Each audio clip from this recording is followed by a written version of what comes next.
বন্দ্যোপাধ্যায় তাকে চতুর্দিক দিয়ে এবার আস্তে আস্তে কোণঠাসা করা হচ্ছে। মালতী দেবী যার পা বাদ গেছে তাকে কালকে স্বাস্থ্য ভবনে নিয়ে আসার পরে তাকে দিয়ে একটা এফআইআর করানো হয়েছে। অন্যান্য আর্থিক দুর্নীতি আর মানুষের জীবন নিয়ে ছিনিমিনি খেলার মধ্যে হেলেনেবেন ডিফারেন্স রয়েছে, অর্থাৎ ভাইপো আরও বিপাক।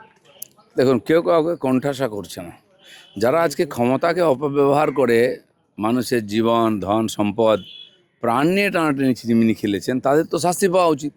কেউ প্রতারিত হয়েছে, সে যদি কমপ্লেন করে তার সে অধিকার আছে, আর সরকারের দায়িত্ব আছে এটা খোঁজ খবর করা। সেটাই প্রক্রিয়া হয়েছে। এরা আজকে ক্ষমতাকে এমনভাবে ইউজ করেছেন, ডাক্তার ছাড়া যে কেউ তাকে প্রেসক্রিপশান দিচ্ছে।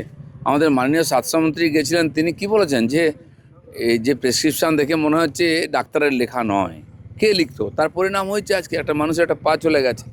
তো এ তো বিচার হওয়া উচিত, যদি দোষী কেউ হয় তাকে সাজা দেওয়া উচিত। একটা কেস সামনে এসছে, এরকম কত কেস রয়েছে যারা তো এতদিন পর্যন্ত ভয়ে মুখই খোলেননি বা সবে তো সরকার পরিবর্তন 2 মাস হয়েছে, মানুষের একটু সাহস এসছে, নিজের অধিকারের কথা বলতে আরম্ভ করেছেন। তো তাতেই যেটুকু বোঝা যাচ্ছে এটা হচ্ছে হিমশৈলের চূড়া মাত্র। পুরা করাপশান, পুরা হিংসা, দুর্নীতি, মানুষকে ভয় দেখানো, এই যে থ্রেট পলিটিক্স, এই টিএমসির নেতারাই বলছে সবচেয়ে বড় থ্রেট পলিটিক্স টিএমসির ভিতরেই ছিল। কথা বলতে দেওয়া হতো না, চমকানো হতো। তো তারা আজ ন্যায় চাইছে, তার জন্য ন্যায় বিভাগ আছে, প্রশাসন আছে, তারা দেখবে। কলকাতা পুরসভার সুবিধার্থে আগামী যে পুর ভোট আসছে ডিসেম্বর মাসে, তাতে 144-এর বদলে 200টা ওয়ার্ড করে দেওয়া হয়েছে। এটি কি ধরনের সুবিধা হতে পারে? না দেখুন, একটা ওয়ার্ডে 76টা বুথ আছে। আপনি বলুন, একজন কাউন্সিলর, আর একটা ওয়ার্ডে 12টা বুথ আছে। দুজন কাউন্সিলর সমান অধিকার, কিন্তু সে 12টা বুথ আর 76টা বুথ কী করে দেখতে পারে? ওখানকার যারা প্রশাসনিক ব্যবস্থা আছে, সারা পশ্চিমবাংলায় আছে। মুর্শিদাবাদে 3টে লোকসভা, একটা জেলা। আমাদের উত্তর 24 পরগনায় 5টা লোকসভা, 35টার বেশি বিধানসভা। দক্ষিণে 4টে লোকসভা, মেদিনীপুরে 3টে আছে, 2টো আছে এই জেলা, আর কালিম্পংয়ে একটা বিধানসভা, এটা জেলা। কেবল রাজনৈতিক স্বার্থে করা হয়েছে। ঠিকঠাক যদি প্রশাসন চালাতে হবে তাহলে এটা আগে বিভাজন করতে হবে। আমি পঞ্চায়েত মন্ত্রী, আমাদের এখানে একটা পঞ্চায়েতে 30টার বেশি পর্যন্ত সদস্য আছে, আর কোথাও 10টা 12টাও আছে ওয়েস্ট বেঙ্গলে। অন্য রাজ্যে তো 3-4টের বেশি নয় একটা পঞ্চায়েত। তারা সুষ্ঠু প্রশাসন দিচ্ছেন, প্রধানও দেখতে পাচ্ছে, বাকি অফিসারও দেখতে পাচ্ছেন। আর এতগুলো পঞ্চায়েত হয়তো একটা, সেখানে অফিসার নেই, সেক্রেটারি নেই, কী করে আমরা ডেভেলপমেন্ট করব? তো প্রশাসনিক সুধার আমরা করছি। আমরাও আরও 4000-এর বেশি পঞ্চায়েত করে দিচ্ছি। ব্লককেও ভাঙার দরকার আছে। একটা বিধানসভা, একটা ব্লক আমাদের নারায়ণগড় মেদিনীপুরে আছে। 250-300 বুথ আছে, গ্রাম আছে সেখানে। আপনি ভাবুন কী করে ভিডিও কাজ করবে, এদিকে কর্মী নাই। এগুলো সুধার করার দরকার আছে। লোকসভা বাড়বে, বিধানসভা বাড়বে, ব্লক, জেলা সব বাড়বে। 5টা জেলা আমরা বাড়িয়েছি, পঞ্চায়েত বাড়িয়ে, মিউনিসিপ্যালিটি বাড়িয়েছি। সেরকম কর্পোরেশনের যে বিস্তার হবে, অনেক নতুন জায়গা যারা ডেভেলপ হয়ে গেছে, সরকারি সুবিধা নিচ্ছেন, তাদেরকে আনা হবে, ওয়ার্ড বাড়ানো হবে, যাতে প্রশাসন ঠিকমতো চলতে পারে, পরিষেবা পেতে পারেন। কলকাতা কর্পোরেশনের ইতিহাসে প্রথমবার 100 কোটি টাকা যেটা কাউন্সিলরদের এলাকার উন্নতি কল্পে দেওয়া হয়েছিল, সে 100 কোটি টাকা আবার রাজ্য সরকারি কোষাগারে ফেরত যাচ্ছে, কারণ কাউন্সিলররা টাকা তোলেনি ভয়। দেখুন, এক তো দুর্নীতি হয়েছে সমস্ত স্তরে, গ্রাউন্ড স্তরে, মিউনিসিপ্যালিটি বলুন, পঞ্চায়েত বলুন। আর তারপরে টাকা খরচা করতে পারেন না, কোনো প্ল্যানিং নেই। শুধু পশ্চিমবাংলা সরকারের টাকা নয়, কেন্দ্র সরকারের হাজার হাজার কোটি টাকা বিভিন্ন বিভাগে পড়ে আছে। সেটা নিয়ে কেউ না মন্ত্রী চিন্তাভাবনা করেন, না ওখানকার অফিসাররা করেন।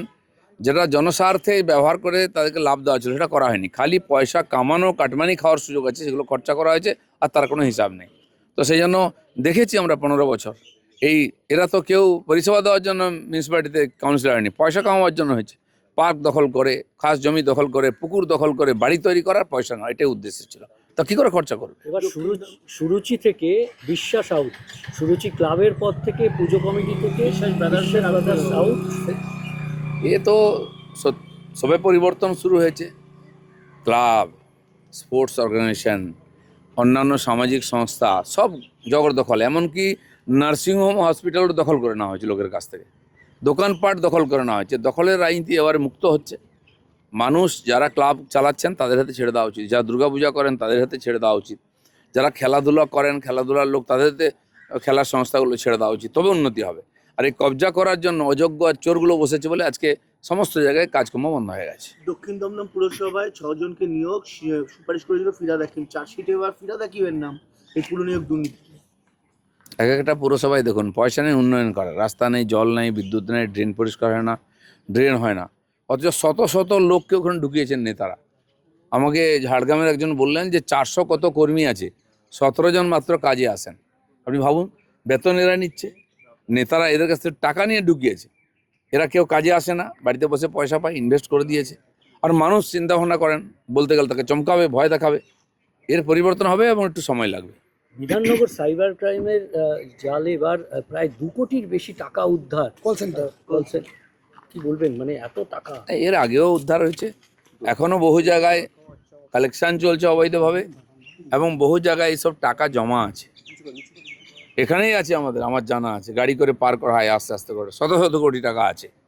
তো সময় হবে যখন সংস্থাগুলো করছে, তারা খুঁজে বার করছে, বার হবে, কাউকে ছাড়া হবে না। দেবরাজের 150 গ্রাম সোনা উদ্ধার ব্যাংকের লোকালে। সব্যসাচীর পর এবার সোনার মালিক দেবরাজ। দেখুন, অনেক সোনার ছেলে মেয়ে, অনেক সোনার নেতা পশ্চিমবাংলায় তৈরি হয়েছে, তার বিরুদ্ধে কেউ কমপ্লেন করছে বা ইনফরমেশান আসছে, সেগুলো ইনকোয়ারি হচ্ছে। তো দেখুন, যে অপরাধ করেছে তার তো সাজা হবেই, কিন্তু পুরো 5,000 10,000 লোককে একসঙ্গে ধরে নিয়ে আসা, তার কেস চালানো, আমাদের পুলিশের কাছে সে ক্ষমতাও নেই, সময়ও নেই, ম্যান পাওয়ারও নেই, পুলিশই নেই। আর বহু জায়গায় পুলিশরাই তার সঙ্গে যুক্ত, তার অদল বদল চলছে। পুলিশ এখনও কমপ্লেন করলে টিএমসি গুন্ডাদের বিরুদ্ধে কমপ্লেন নিচ্ছে না বা কোনো কাজ করছে না। আমিও বলবো যে পুলিশকে পরিবর্তন হয়েছে, ওটা মাথায় রাখুন, নাহলে আপনার নিজের ভবিষ্যৎটাও ভাবুন। মিড ডে মিলে ডাবল ইঞ্জিনের সুফল, একদিকে যেমন রান্নার খরচ বেড়েছে প্রধানমন্ত্রীর যে পিএম পোষণ প্রকল্পে, অন্যদিকে মিড ডে মিলের কর্মীদেরও মাসিক ভাতা সাম্মানিক সেটাও বেড়েছে। দেখুন, মিড ডে মিল একটা সবচেয়ে বড় স্ক্যাম। একটা 8,000 যে স্কুল, যেখানে টিচার নেই, যেখানে স্টুডেন্ট নেই, সেখানেও মিড ডে মিল হতো, সে টাকাটা কোথায় যেত, কে খেত?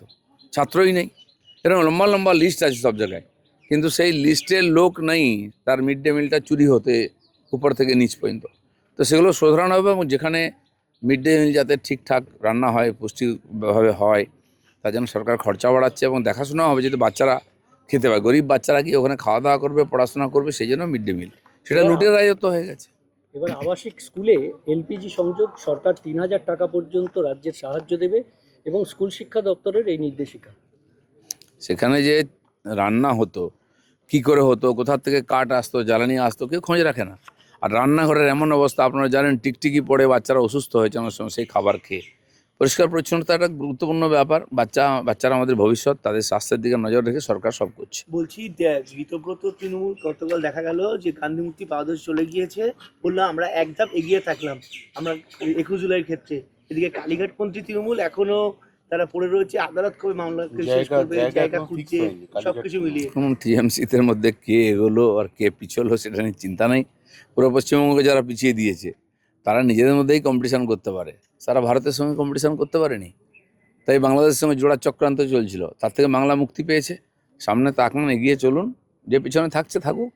দাদা, হাসপাতালের ডায়েটে রোগীদের খরচ ডাবল হলো, প্রায় 100 টাকার বেশি বরাদ্দ।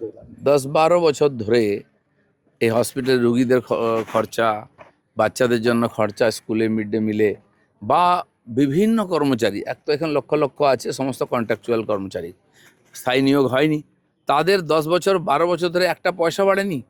8,000 10,000 12,000 টাকায় উচ্চশিক্ষিত যুবকরা কাজ করছেন, মহিলারা কাজ করছেন, কেউ দেখেনি। তারা সবাই আসছে আমাদের, আমাদের কি হবে। আমরা চিন্তা ভাবনা করছি কোনো মানুষকে বার না করে তাকে কতটুকু আর্থিক সহায়তা দেওয়া যায়, কেন্দ্রীয় প্রকল্পের টাকা নিয়ে এসে তাদের বেতন যাতে নিয়মিত হয়। বেতন নিয়মিত হয় না, এটা সমাধান করার চেষ্টা হচ্ছে। এর জন্য একটু সময় লাগবে। এত মানুষকে ঢুকিয়ে দিয়েছে, প্রয়োজন আছে কি জানি না। কোনো প্রকল্পের জন্য অস্থায়ীভাবে 2 বছর 3 বছরের জন্য নেওয়া হয়েছে, তারপরে তারা ডিপার্টমেন্টে রয়ে গেছে, তাদের জন্য কোনো অর্থ বন্টন হয়নি, তারা বেতন পায় না ঠিক মতো। কোনো সময় ব্লকের বিডিও তাদেরকে একটু এদিক ওদিক প্রকল্পের কাজ দেন, 2-4 হাজার টাকা দেন, আর তারা ঘুরে বেড়াচ্ছেন। এটা ঠিক নয়। মানে এবার রোগীরা ভালো খাবার পাবে যেহেতু ডাবল বরাদ্দ হয়ে গেল। নিশ্চয়ই রোগীদের, তারা বাড়ি থেকে খাবার নিয়ে এসে খায়। এই 54 টাকায় সে কন্ট্রাক্টরও কী রাখবে, রাঁধুনিকে কি পয়সা দেবে, কি সুরুচিকর খাবার খাওয়াবে, এটা কেউ ভাবেনি। আর তারপর থেকে আবার চুরি হতো, শুধরাবে সব।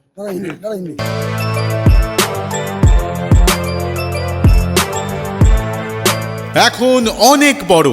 শ্রী লেদার্স, হাওড়া ময়দান।